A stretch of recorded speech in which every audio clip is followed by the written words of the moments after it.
Imagine that one of the most enduring rock collaborations ended abruptly. In contrast, fans were astonished by Keith Richards, the Rolling Stones' unwavering rhythm guitarist, when he recently spoke about his late bandmate Charlie Watts. Watts had a reputation for being cool under pressure. Although Richard claims Watts had a darker, more challenging side that frequently conflicted with the craziness and inventiveness of the Rolling Stones, Watts was the band's soul for decades. The Rolling Stones are like an explosive mixture of ice and fire. Keith Richards was a rebellious idol, and MC Jagger was a flamboyant showman.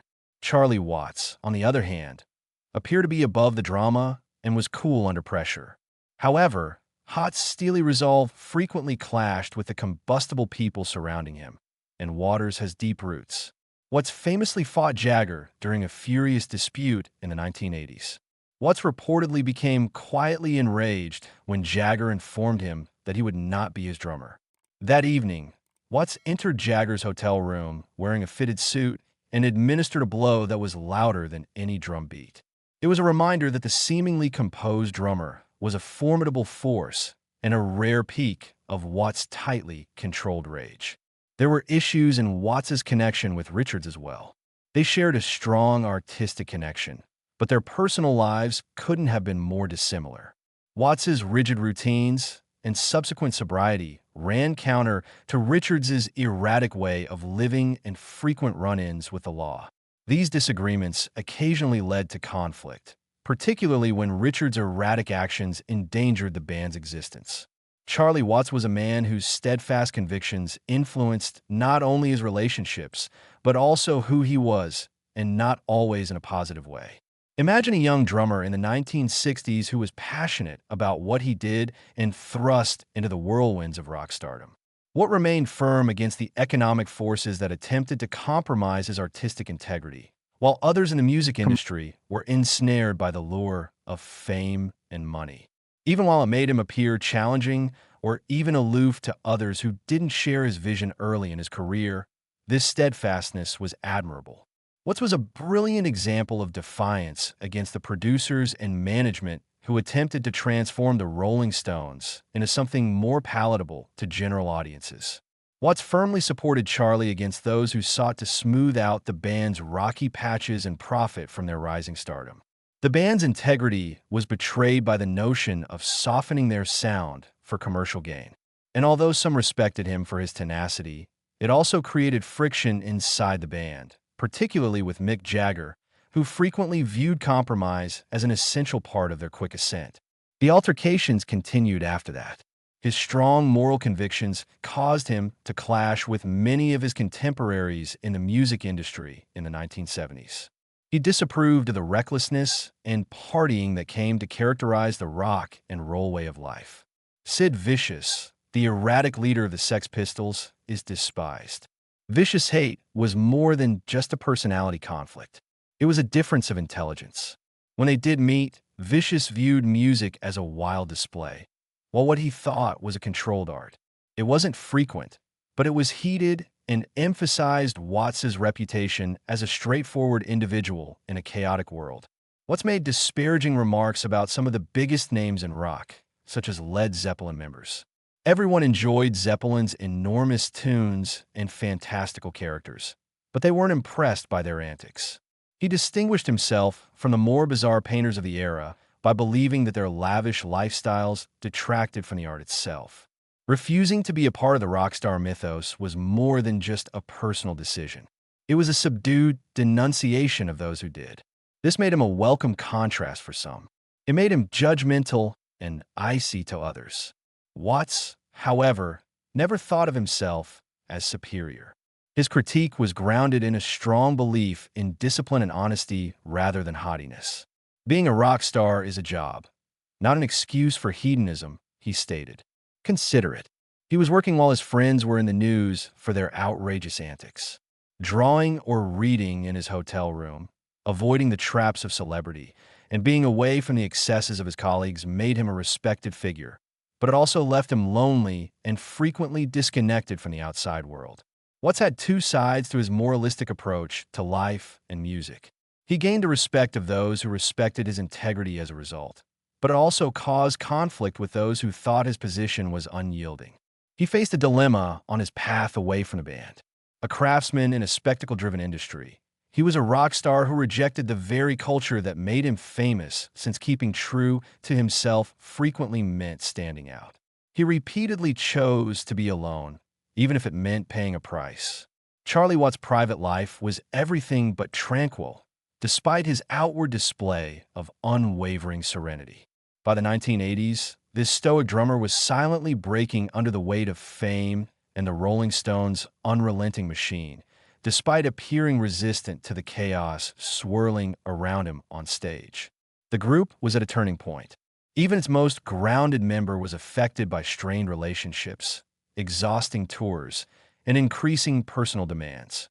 Watts, who had always been the group's quiet pillar, was on the verge of losing his grip when he started to exhibit the vices of drug and alcohol addiction that he had previously discreetly condemned in his comrades.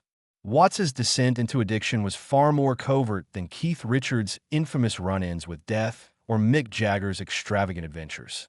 Public meltdowns and dramatic headlines were absent. Rather, his battle took place behind the meticulously constructed facade of a prosperous businessman. His addiction was gradually taking over his life under the guise of coping with the pressures of being a rock and roll star. He was losing the qualities that set him apart, such as his discipline.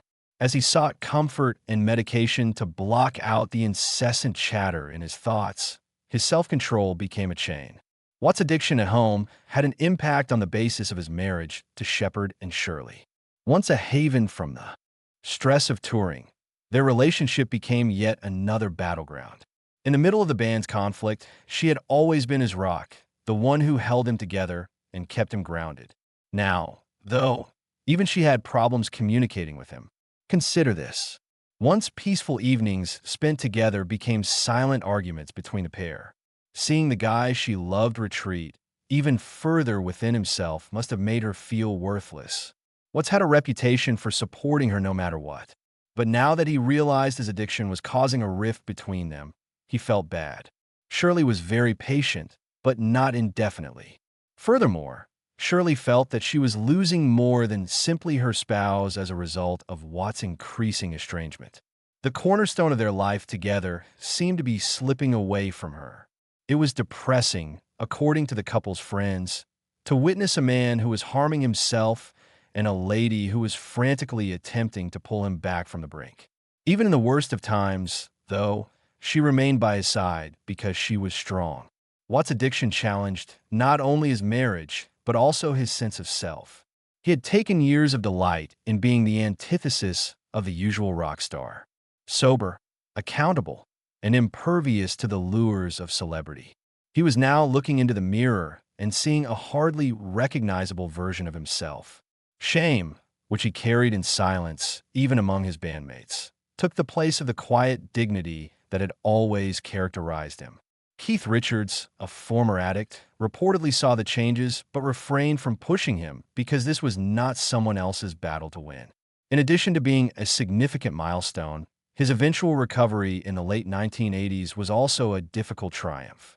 Watts had to confront the demons he had been trying to conceal, and the transformation wasn't a miracle one that happened suddenly. Imagine the timid drummer who didn't look for attention having the guts to acknowledge his weakness and get better. Even those who don't appear to be strong face challenges that call for extraordinary bravery. His personality was reflected in many aspects of his recuperation. It was methodical, consistent, and very intimate. He didn't let his addiction define him, and he didn't look for recognition for overcoming it. Rather, he emerged with a fresh sense of direction and a deeper dedication to his family and music than before. Watts' recovery was more than just overcoming his addiction. It was a confirmation of the quiet fortitude that had always made him unique. His focus frequently intimidated others who worked with him, despite his calm demeanor. He didn't tolerate mediocrity and demanded greatness. These qualities made him a challenging coworker as well as a talented musician. It became well known that one scathing remark could shatter egos. His presence alone could alter the atmosphere of a room, and his words had weight whether he was in the studio or in the middle of a heated debate. The life of Charlie Watts was a study in contrasts. He was a man who maintained a strong sense of discipline while juggling the turmoil of being a rock star. His challenges and conflicts revealed Watts' depth as a person and portrayed a picture of complexity. He was more than just the drummer for the Rolling Stones.